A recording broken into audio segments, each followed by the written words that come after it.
Phone কৰিছিলে ব্ৰিজৰ পাটিৰ তলত এজন মানুহ সোমাব বুলি ফোন কৰিছিলে।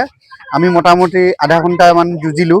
তাৰপিছত মানুহজনক ৰিকভাৰী কৰি এতিয়া পুলিচৰ হাতত আমি হেণ্ড অভাৰ কৰি গোটাই দিলোঁ। এতিয়া আৰু আমাৰ ৰেস্কিউ ছাকচেছফুল পাব্লিকৰ সহায়ত আৰু আমিও একেলগে গোটেইখিনি মিলি জুলি কামখিনি কৰিলোঁ।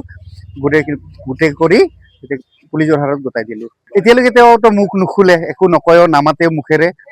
কিন্তু তাৰ এনজুৰি হোৱা নাই, একো এনজুৰি নোহোৱাকে আমি ধুনীয়াকে ৰেস্কিউ কৰি ওলাইছো আৰু নাই নাই আমাৰ মুখ খোলা নাই। এতিয়া অচি ছাৰৰ হাতত গোটাই দিছো, ধুবুৰী গৌৰীপুৰ আইচিৰ হাতত। তেখেতে এতিয়া কি কৰে তেখেতৰ ওপৰত ডিপেণ্ড কৰিব আৰু SDRF আৰু অগ্নি নিৰ্বাপক বাহিনী ধুবুৰী আমি তাৰ পৰা আহি আমি ৰেস্কিউ কৰি আধা ঘণ্টামান সময়ৰ ভিতৰত SDT ওলালো আৰু ফোন কৰিছিলে ব্ৰিজৰ পাটিৰ তলত এজন মানুহ সোমাব বুলি ফোন কৰিছিলে।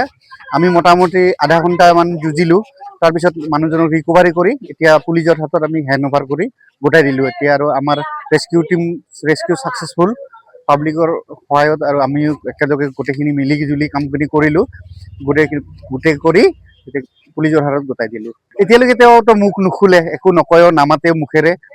কিন্তু তাৰ এনজুৰি হোৱা নাই, একো এনজুৰি নোহোৱাকে আমি ধুনীয়াকে ৰেস্কিউ কৰি ওলাইছো আৰু নাই নাই আমাৰ মুখ খোলা নাই। এতিয়া অচি ছাৰৰ হাতত গোটাই দিছো, ধুবুৰী গৌৰীপুৰ আইচিৰ হাতত। তেখেতে এতিয়া কি কৰে তেখেতৰ ওপৰত ডিপেণ্ড কৰিব আৰু SDRF আৰু অগ্নি নিৰ্বাপক বাহিনী ধুবুৰী আমি তাৰ পৰা আহি আমি ৰেস্কিউ কৰি আধা ঘণ্টামান সময়ৰ ভিতৰত SDT ওলালো আৰু